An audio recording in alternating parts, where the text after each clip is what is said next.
días. Vamos a empezar encomendando nuestra charla al Señor. En el nombre del Padre, y del Hijo, y del Espíritu Santo. Amén. Ven, Espíritu Santo, llena los corazones de tus fieles y enciende en ellos el fuego de tu amor. Envía tu Espíritu Creador y renueva la paz de la tierra. Oremos, oh Dios, que has iluminado los corazones de tus hijos con la luz del Espíritu Santo. Haznos dóciles a sus inspiraciones, para gustar siempre el bien y gozar de su consuelo, por Cristo nuestro Señor. Amén. Dios te salve María, llena eres de gracia, el Señor es contigo. Bendita eres entre todas las mujeres y bendito es el fruto de tu vientre, Jesús. Santa María, Madre de Dios, ruega por nosotros pecadores, ahora y en la hora de nuestra muerte. Amén. Gloria al Padre, al Hijo y al Espíritu Santo, como era en el principio, ahora y siempre, por los siglos de los siglos. Amén. Cristo, Rey nuestro, venga tu reino. Virgen prudentísima María, Madre de la Iglesia, Ruega por nosotros. En el nombre del Padre, del Hijo y del Espíritu Santo. Amén. Buenos días. Vamos a continuar nuestros círculos sobre este tema central de Cristo formador. Nos encontramos en la segunda parte de los círculos. En la primera veíamos las personas, en la segunda estamos empezando a ver la actuación de nuestro Señor.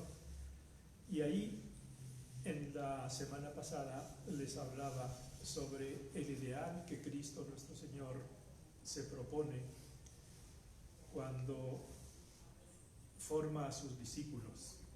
Veíamos que formar para Cristo era convertir, transformar el corazón de los apóstoles, iluminar su vida con criterios nuevos, con luces nuevas, con una conciencia nueva, darles a conocer la verdad que los libera, porque es la verdad la única que libera. Y continuando en estas aproximaciones sobre lo que es el ideal cuando Cristo forma a sus apóstoles, añado ahora que formar también es prevenir. Quiero partir de la lectura de un texto conocido, pero que nos ilumina mucho en la labor de Cristo como formador, en esa labor que Él realiza en nuestras almas y en la labor que nosotros estamos llamados a realizar en las almas encomendadas a nuestro cuidado, a nuestra atención, a nuestro amor.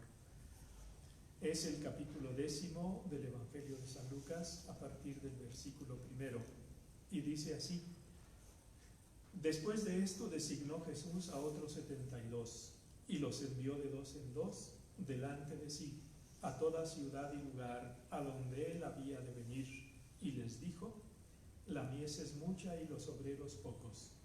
Rueguen pues al amo que mande obreros a su mies. Vayan, yo los envío como corderos en medio de lobos. No lleven bolsa, ni alforja, ni sandalias, y a nadie saluden por el camino.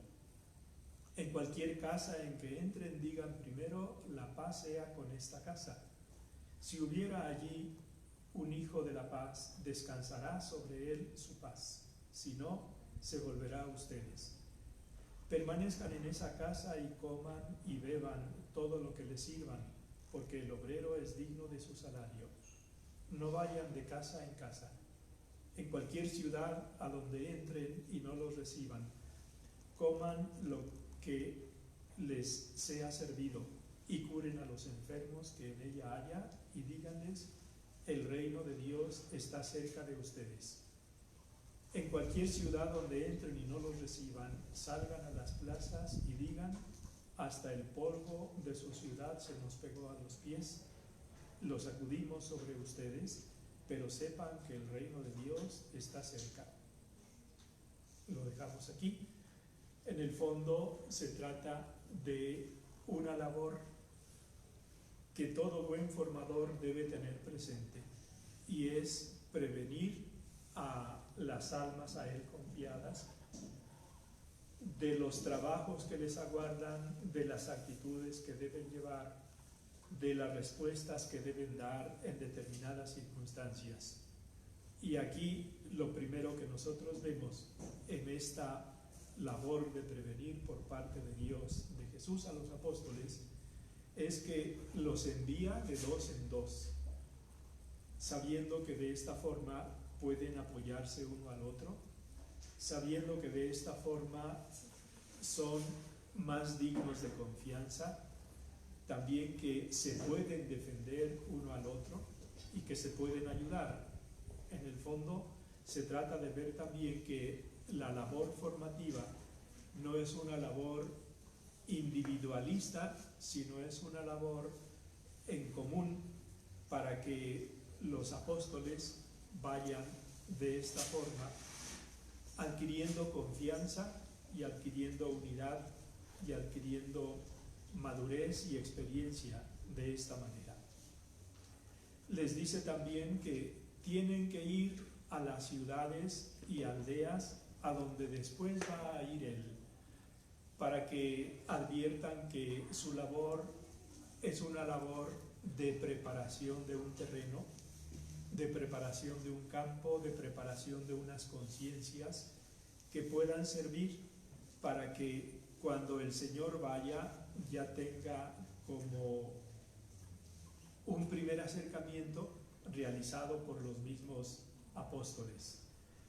Les advierte también, eso es formar, les previene de que la labor que les aguarda es inmensa y ellos son pocos. La mies es mucha y los obreros pocos. Esto fue verdad entonces, porque piensen que eran solo el Señor y sus 12 apóstoles los encargados de fundar la iglesia y de extenderla en las primeras etapas de la vida de la misma. Y esa labor que fue inmensa, entonces lo sigue siendo ahora, porque actualmente también los apóstoles en el fondo somos pocos. Si nos fijamos, por ejemplo, en el número de sacerdotes en el mundo, pues andaremos por el 500.000 nada más, y 500.000 de sacerdotes para 7.500 millones de habitantes del mundo, realmente somos pocos. Por eso la mies es mucha y los obreros pocos. De aquí que el Señor añada: rueguen al amo de la mies que envíe obreros a su mies.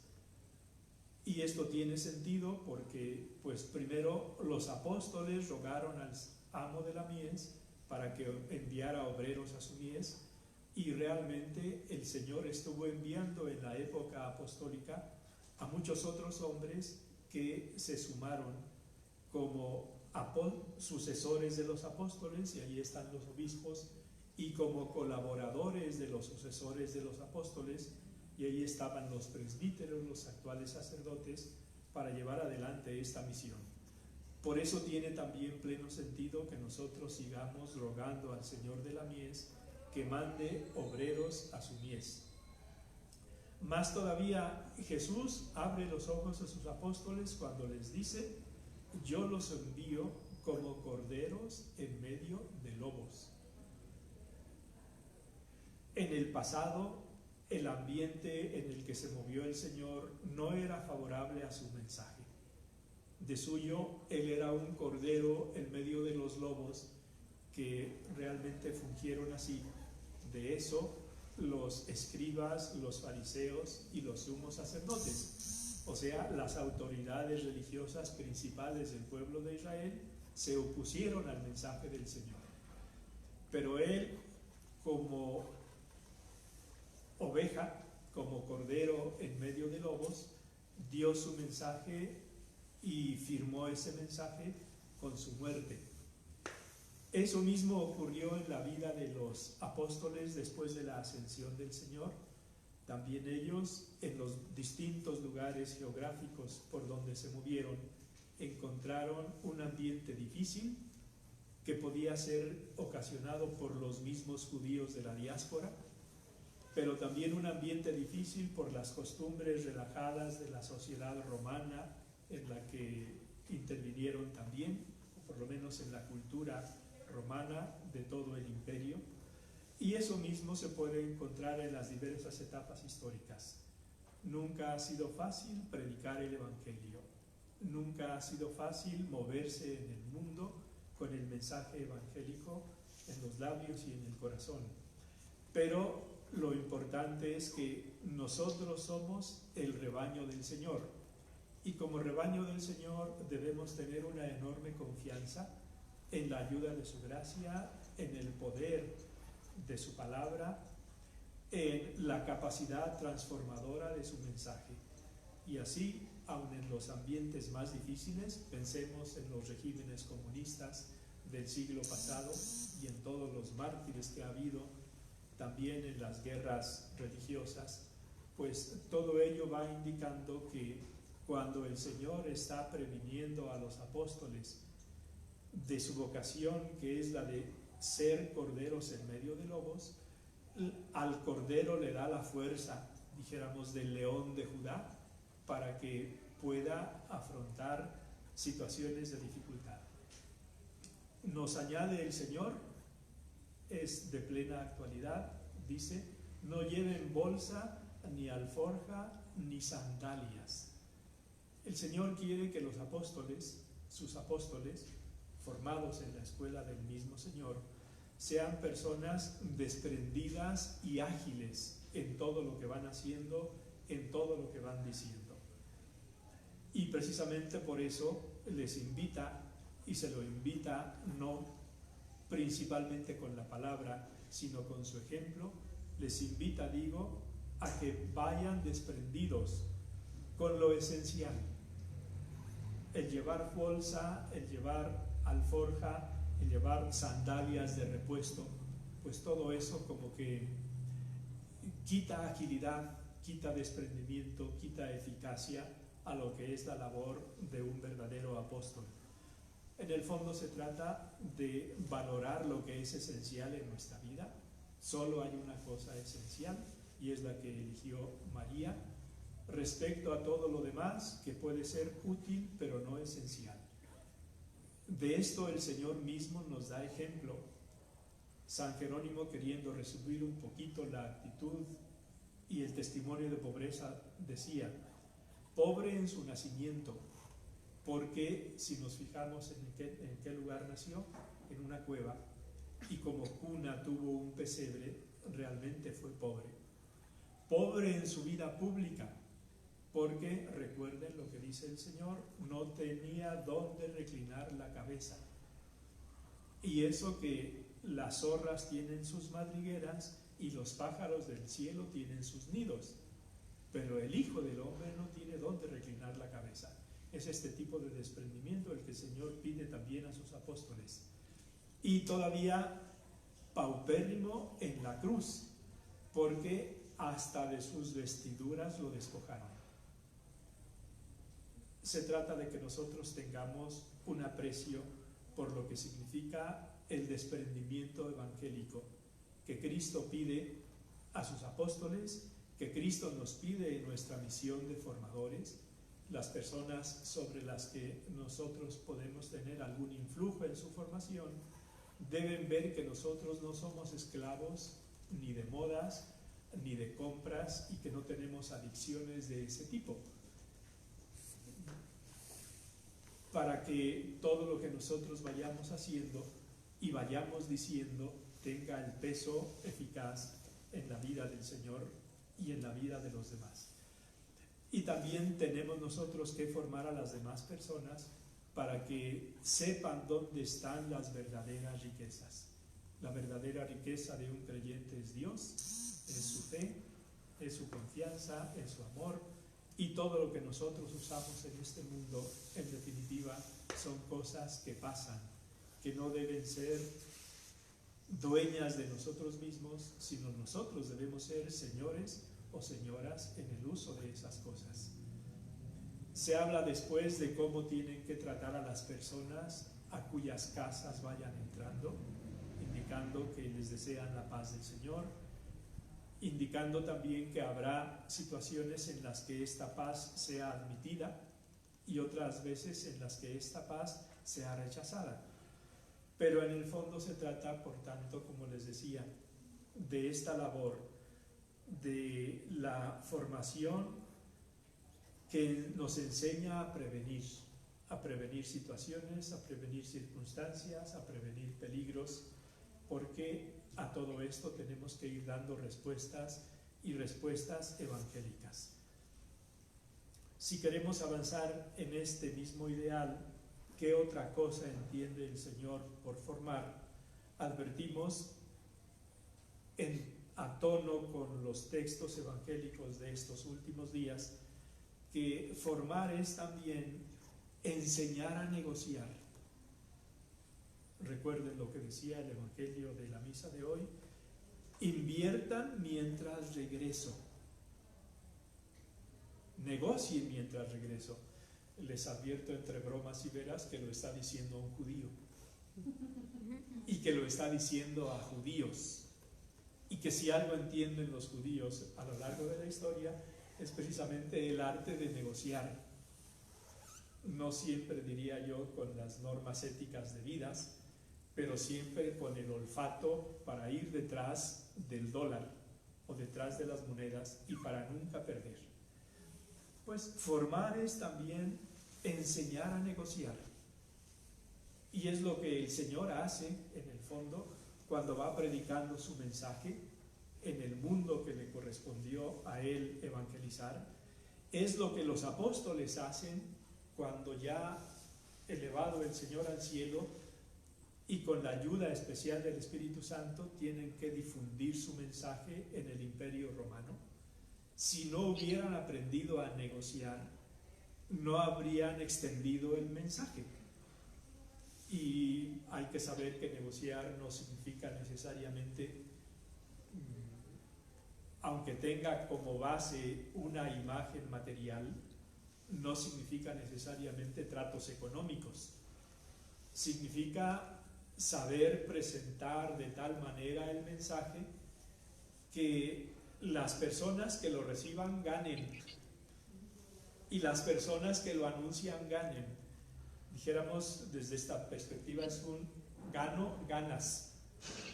Si se presenta de esta manera el mensaje, es más fácil que se acepte el mensaje, porque no se ve como una imposición que se nos viene desde arriba o desde fuera de nuestra ciudad, desde fuera de nuestra nación, desde fuera de nuestra cultura, desde fuera de nuestra lengua, sino se ve en definitiva como un esfuerzo de otra persona por elevarme a mí, por elevar mi dignidad. Y precisamente por esto el Señor enseña a sus discípulos a negociar con los talentos. Fíjense en este texto.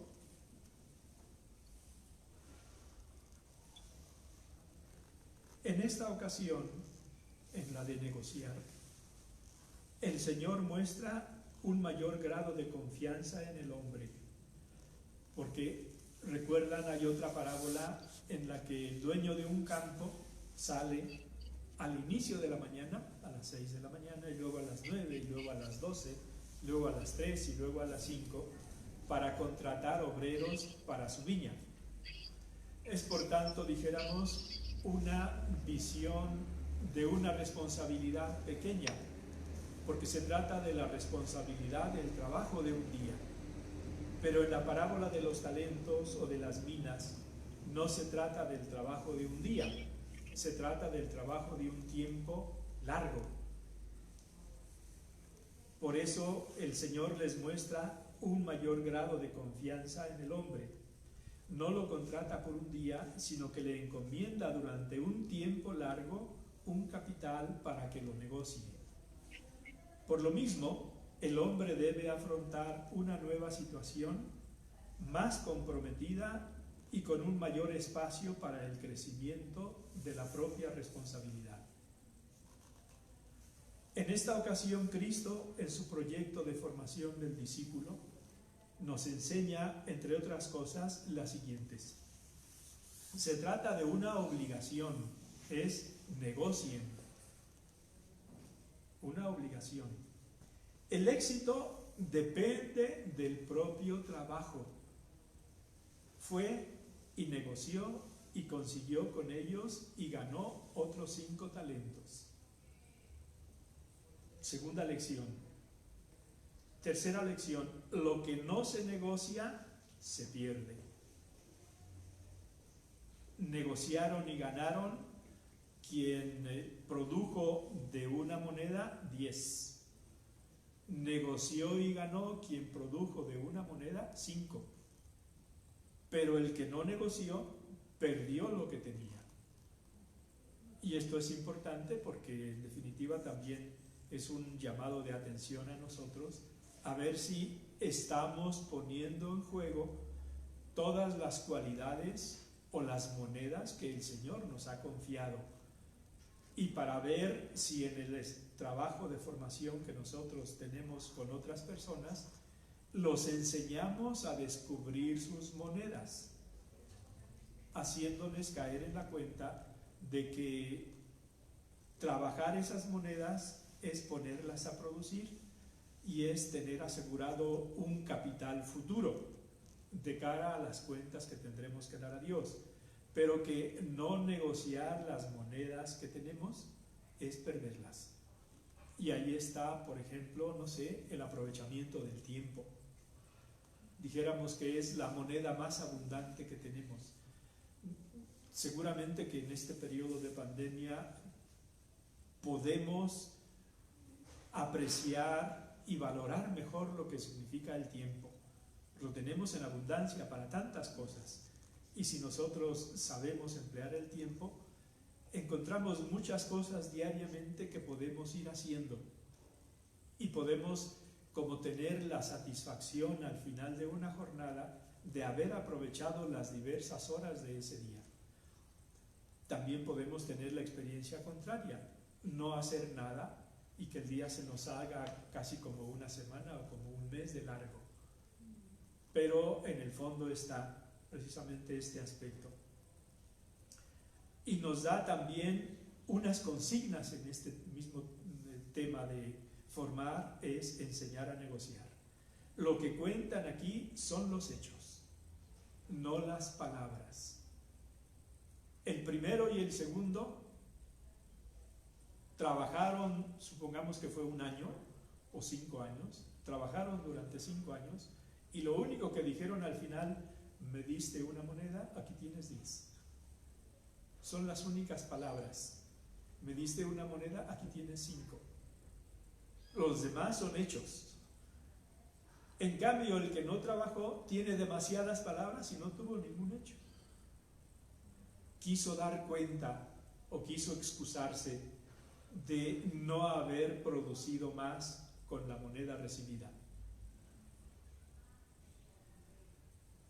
Los buenos negociadores no se dedican a hablar ni a justificar su pereza, sino simplemente a negociar con todas las cualidades naturales y con reglas aprendidas junto al Señor. Actúan con diligencia y con una tenaz constancia, fruto de la responsabilidad y del amor. Pasado mucho tiempo, vuelve el amo de aquellos siervos y les toma cuentas. Actúan asimismo con desprendimiento y con pureza de intención. Me diste una moneda, aquí tienes otras 10. No se ve que haya entregado 10 y se haya guardado 3.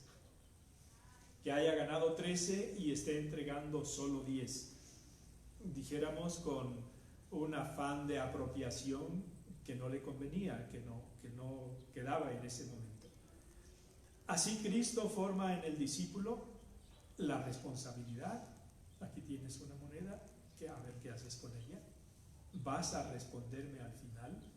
Pero forma también la imaginación creadora, porque no les deja los negocios hechos para que los manejen. Se tienen que inventar ellos los negocios para que la moneda que el Señor les deja produzca. La imaginación creadora, la tenacidad. No se trata de trabajar un día sí y 2 semanas no. Se trata de trabajar todos los días, porque al final va a contar también mucho la madurez como fidelidad a un compromiso adquirido y que requiere esfuerzo. Pasado mucho tiempo, viene el amo y pide cuentas. La capacidad de resistencia. la eficacia, porque efectivamente me diste 1, tienes 10. Y el Señor le dice, eres un buen empleado, ven a recibir el gozo de tu Señor. El otro, me diste 1, tienes 5. Y como les decía en la homilía, no compara la respuesta de Pedro con la de Juan. A Pedro lo juzga como Pedro y a Juan lo juzga como Juan. Nosotros cometemos fácilmente el error en ese campo, porque sí comparamos a Pedro con Juan y exigimos lo mismo a Pedro y a Juan, y en ocasiones no sabemos si estamos siendo justos con Pedro o con Juan. Probablemente estamos exigiendo a Pedro lo que solo puede Juan, o a Juan lo que solo puede Pedro, y por eso hay que estar atentos, ayudándonos también pues de la asistencia de los centros educativos para conocer las capacidades intelectuales de cada uno de los hijos, porque de esa forma podemos ser más justos en el nivel de exigencia y de motivación con cada una de las personas. Por eso pues el Señor nos enseña que formar es enseñar a negociar. Hay otra definición, otro ideal en esta formación que Cristo busca en los apóstoles, y es: formar es también revelar el misterio de la cruz. No es una lección inicial en la formación de los apóstoles, porque no les dice al inicio, el que quiera venir en pos de mí, niéguese a sí mismo, tome su cruz y sígame. Lo que les dice al inicio: el reino de Dios está cerca, arrepiéntanse y crean en el Evangelio. Es un mensaje inicial suficientemente, dijéramos, comprometedor, positivo y sencillo. Y solo en la segunda mitad de la vida pública, varias veces el Señor va revelando lo que significa el misterio de la cruz, en lo que San Lucas llama la subida del Señor a Jerusalén.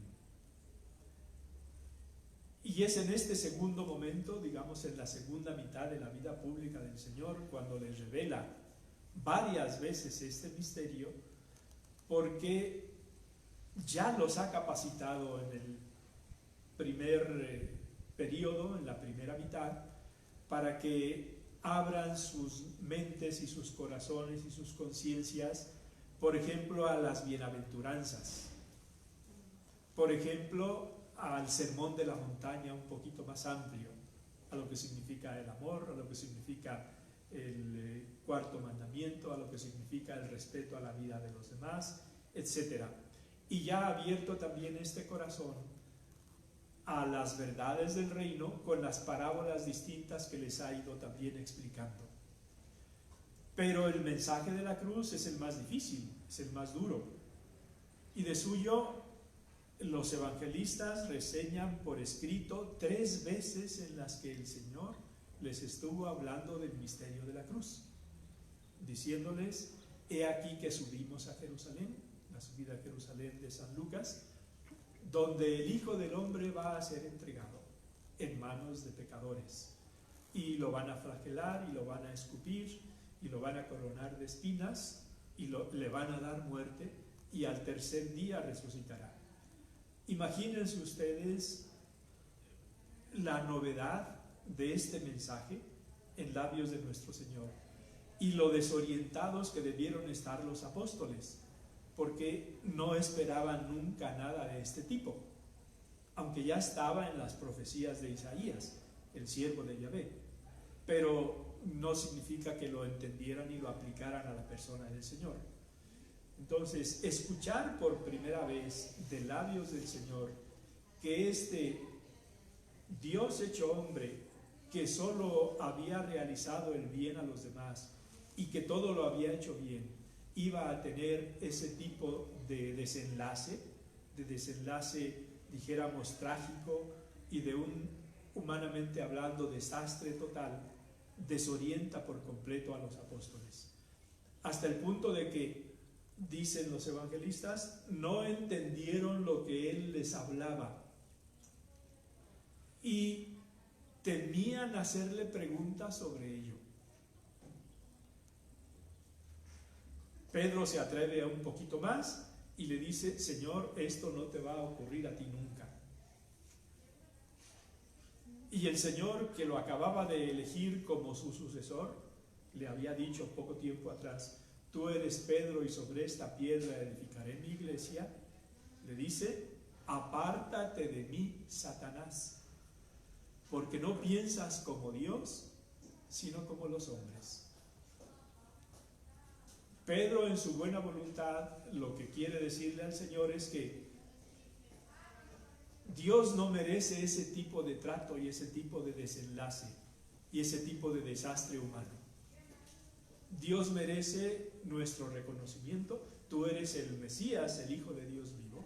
Dios merece nuestro aprecio, Dios merece nuestro sí, Dios merece nuestro apoyo, Dios merece nuestro amor.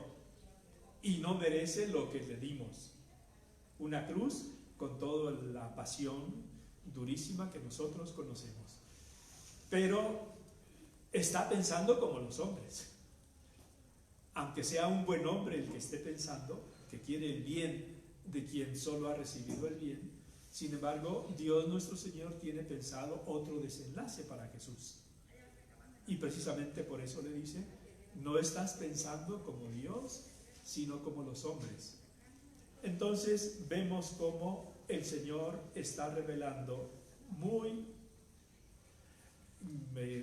progresivamente lo que significa el misterio de la cruz.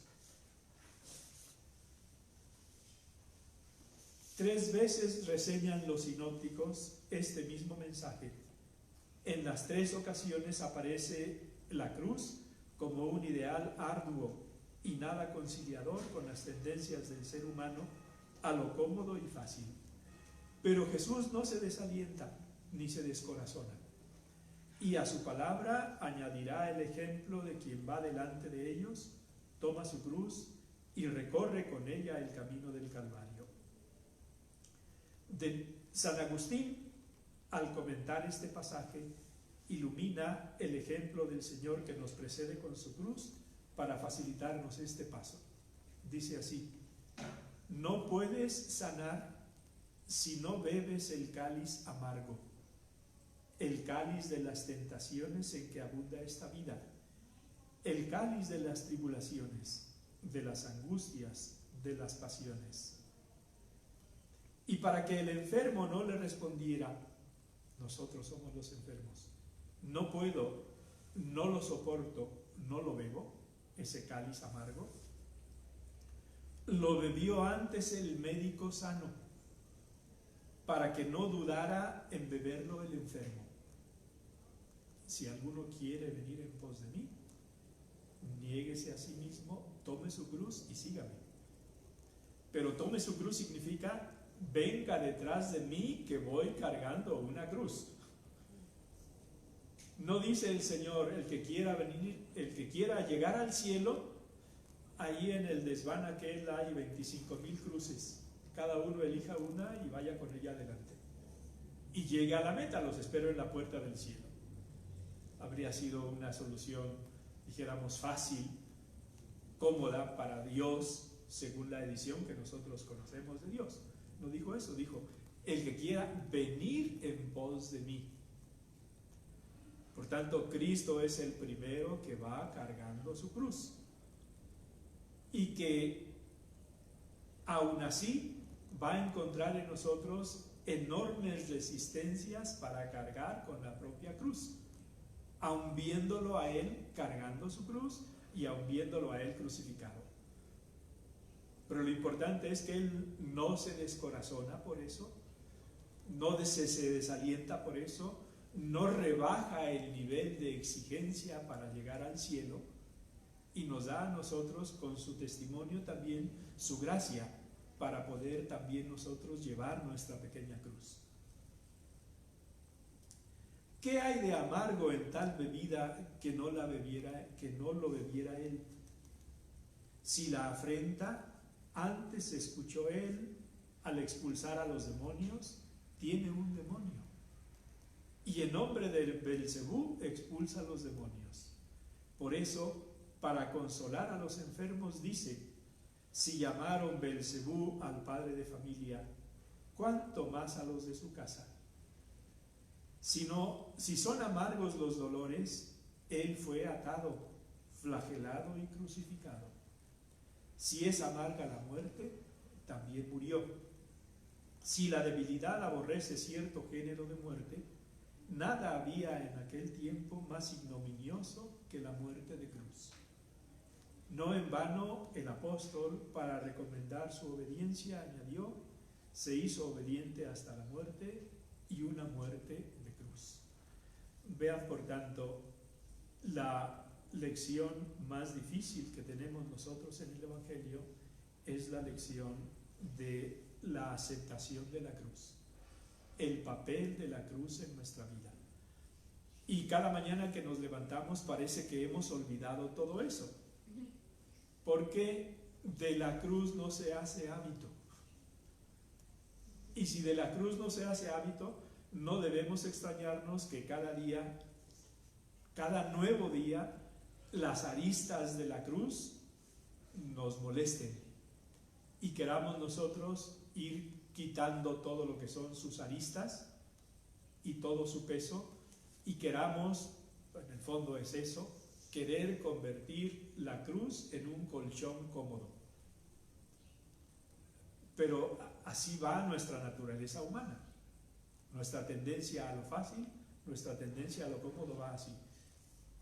Por eso también podemos nosotros pensar que la cruz no es un invento del hombre. Y por eso mismo podemos nosotros deducir la inspiración divina de los evangelios. Porque ninguna mente humana hubiera ideado este tipo de solución para presentarlo como algo que el hombre debe valorar, debe asumir y debe asimilar. Por eso es la lección más difícil. Y por eso el mismo Señor en Getsemaní, si ustedes recuerdan, le propuso a su Padre una opción B. Conocemos la opción A. La opción A era la cruz y nada más. La opción B es: Padre, todo te es posible. Si quieres, aparta de mí este cáliz. Pero no sea como yo quiero, sino como quieres tú. Ahí hay una oración que es todo sinceridad, que es todo espontaneidad, que es todo confianza, pero también, y esto es lo más grande de una oración, que es todo apertura final y definitiva a la voluntad de Dios.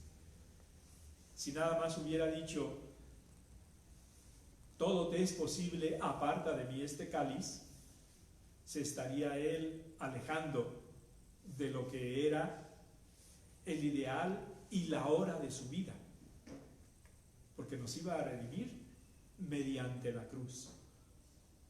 Pero dado que lo que él dice al final es: pero no sea como yo quiero, sino como quieres tú, nos está enseñando primero que nuestras oraciones sean sinceras, y a que le digamos a Dios si algo nos molesta, que eso nos molesta, y que se lo digamos con toda confianza y con toda la intensidad que nosotros queramos, porque nos sale del fondo del corazón.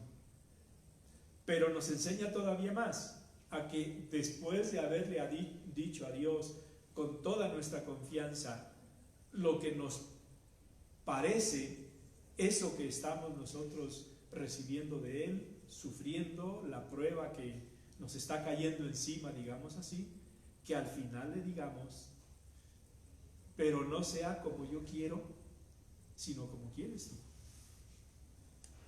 Que por tanto no solo nuestra oración sea una oración sincera en cuanto a confianza, sino sea una oración humilde en cuanto a la aceptación, sabiendo que esa humildad y esa aceptación son mucho más grandes que todas las dificultades anteriores y que todas las otras actitudes espirituales que nosotros podamos tener. Por eso, no nos extrañemos, a nosotros nos seguirá costando la cruz hasta el último día de nuestra vida. Y por eso seamos nosotros muy comprensivos con las personas que están bajo nuestra responsabilidad, cuando ante la cruz también le saquen la vuelta y la rodeen y hagan todo lo posible porque no les caiga, ¿no? Y aquí están pues lo que son las responsabilidades de una familia, de una casa, ¿sí? Los deberes de un esposo, los deberes de una esposa, los deberes de unos hijos, las relaciones entre los hijos, las relaciones de los hijos con los padres, con las madres, etc.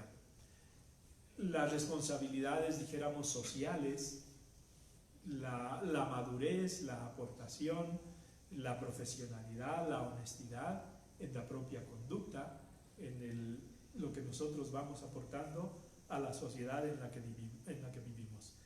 Siendo conscientes, por otro lado, de que al final, si aprendemos este misterio de la cruz, lo que se llama la sabiduría de la cruz, ya estamos del otro lado. Y el aprenderlo no significa necesariamente haberlo vivido todo, sino saber, apreciar y aceptar, aunque nos cueste, la parte de cruz que nos corresponde cada día. Y que no veamos la cruz como algo que estará sobre nosotros de una manera dramática durante toda nuestra vida, que tampoco es así, sino para que cuando vaya viniendo la cruz, en la medida en que se nos vaya presentando, sepamos que está permitida por Dios y que en la sabiduría de Dios está en no pedirnos nada que no le podamos dar. Iría contra su sabiduría el pedirnos algo que no le podamos dar. Y si se lo podemos dar, con su gracia se lo iremos dando. Y no hay nada más, espiritualmente hablando, satisfactorio, y no hay un mayor motivo de alegría que el saber que estamos siguiendo al Señor que va delante de nosotros con su cruz, también nosotros con la nuestra.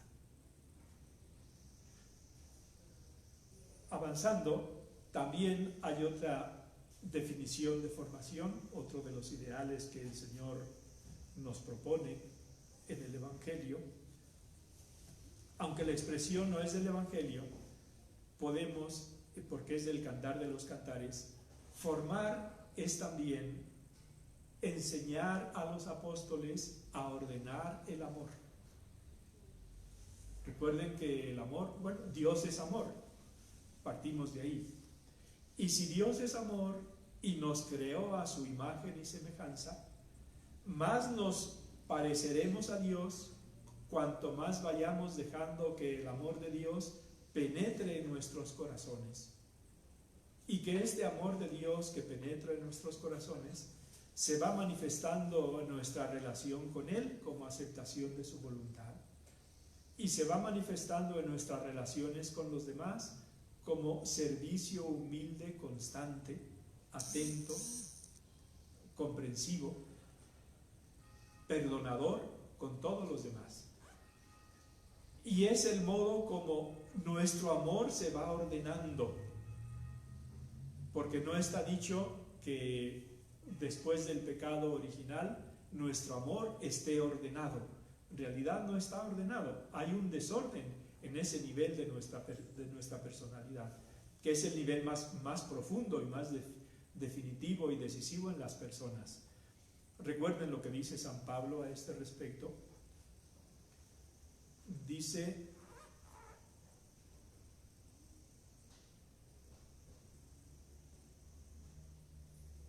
no hago el bien que quiero, y hago el mal que no quiero. Ahí se ve claramente lo que es el desorden en el amor, el desorden ocasionado por el pecado original. Y es desorden porque, por un lado, está la claridad de una conciencia. Llama bien al bien y mal al mal.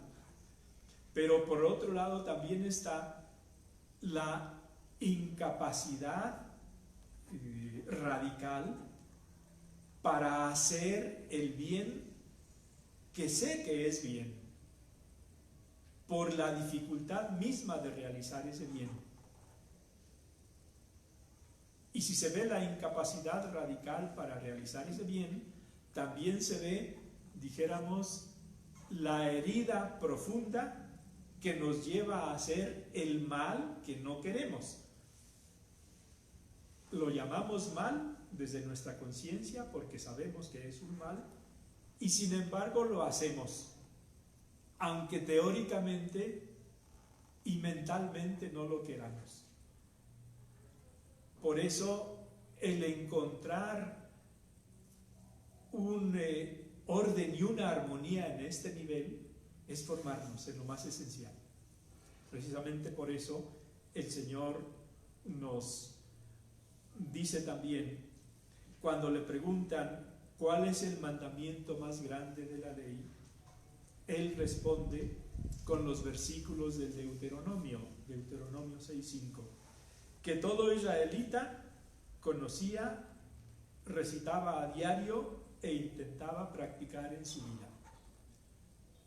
Y esa respuesta es: amarás al Señor tu Dios con todo tu corazón, con toda tu alma, con toda tu mente y con todas tus fuerzas, y a tu prójimo como a ti mismo. En realidad, el texto del Deuteronomio termina en con todas tus fuerzas. En su respuesta al escriba que le preguntó cuál era el mandato principal, el Señor añadió: y a tu prójimo como a ti mismo. Pero ese es el ideal: amar a Dios con todo tu Señor, con todo tu corazón, no con una mitad de tu corazón, con toda tu alma, con toda tu mente y con todas tus fuerzas. Es decir, totalmente, con toda tu personalidad, con todas tus potencias. Eso es lo que tenemos como ideal y lo captamos como bueno, pero muchas veces nos ganan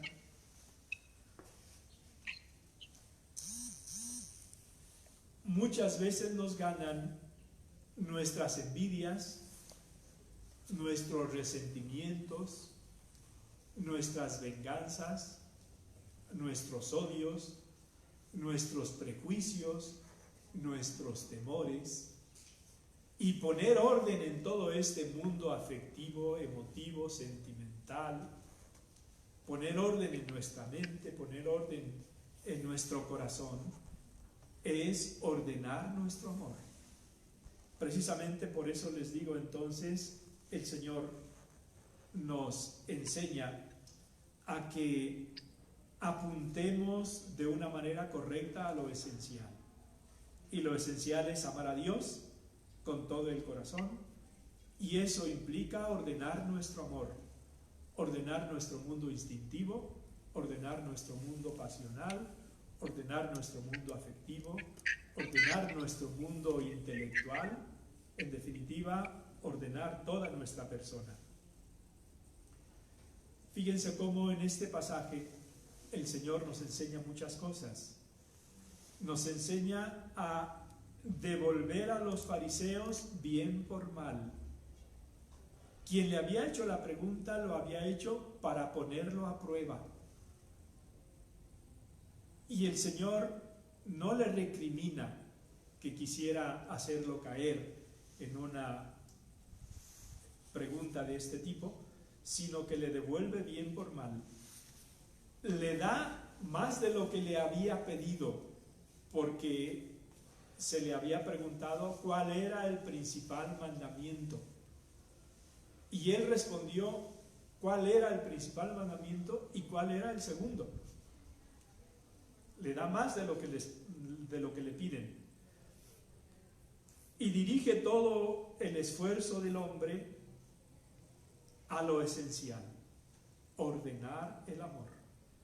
Queda así colocado el amor en su sitio. Y el amor es la primera necesidad del ser humano.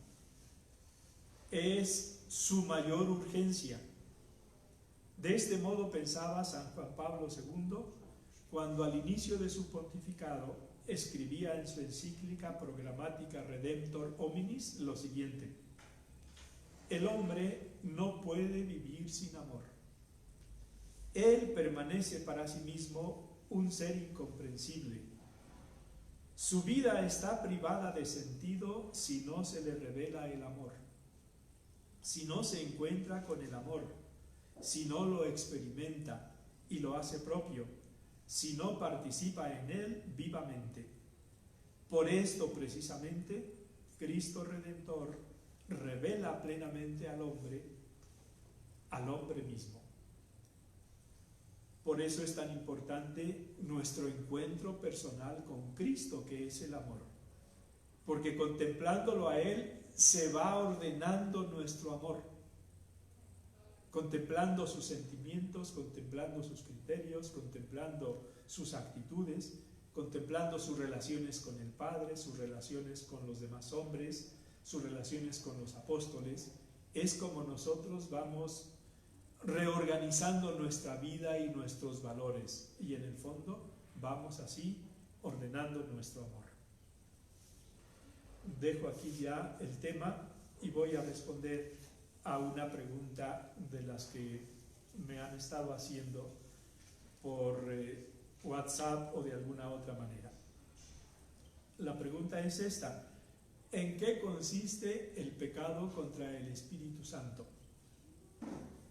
Porque dice el Evangelio que a los hombres se les perdonarán todos los pecados que puedan cometer, menos el pecado contra el Espíritu Santo. Ahí Cristo no dice cuál sea el pecado contra el Espíritu Santo, pero la Iglesia, reflexionando en este tema a lo largo de los siglos, ha llegado a pensar que el pecado contra el Espíritu Santo es cerrarse en banda en la propia vida a la acción de Dios, a toda posible acción de Dios. Y quien actúa en nosotros de un modo más profundo, invitándonos al bien, es el Espíritu Santo. Entonces, si yo me cierro al Espíritu Santo, Dios no puede perdonarme eso, porque no considero yo que necesite nada de Dios. Y como el perdón tiene que ser algo reconocido como falta por parte mía, y no reconozco yo esa falta, eso es cerrarme a la posible acción de Dios y a toda posibilidad también de redención. Entonces espero que esto quede claro. Nosotros no estamos en ese nivel, gracias a Dios. Si en algún momento pensamos que Dios nuestro Señor no puede cambiarnos, pues puede ser sencillamente, dijéramos, una especie de sentimiento o de prejuicio. Solo sería pecado contra el Espíritu Santo cuando con toda conciencia, con toda lucidez y con toda decisión nos cerráramos a que Dios nuestro Señor pudiera perdonarnos y cambiarnos. Y como Dios nuestro Señor, que nos hizo libres, nunca va a violentar nuestra libertad, ese sería un límite a donde Él mismo no podría entrar y que Él nunca violentaría. Por eso, una de los versículos del Apocalipsis que acabamos de escuchar también en la celebración de la Eucaristía de estos días es: estoy, y lo escuchábamos, ¿no?, en la misa, estoy a la puerta y llamo, esperando a que me abras. El texto dice: he aquí que estoy a la puerta y llamo. Si alguno escucha mi palabra y me abre, entraré a él, cenaré con él y él conmigo. Ahí se ve el esfuerzo de Dios, pero es un esfuerzo respetuoso y humilde. he pensado yo habitualmente que el único que podría decir, he aquí que estoy a la puerta y derribo, sería Él.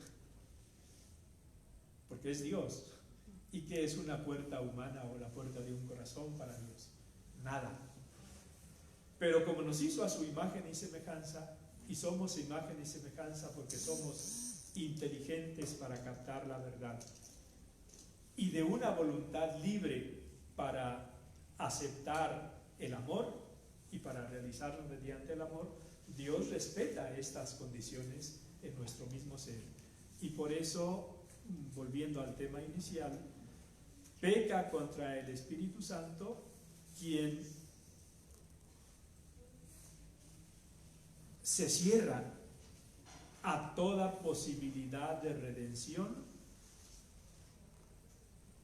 e imposibilita que Dios, que nos quiere y que nos ama, pueda actuar en nuestra vida.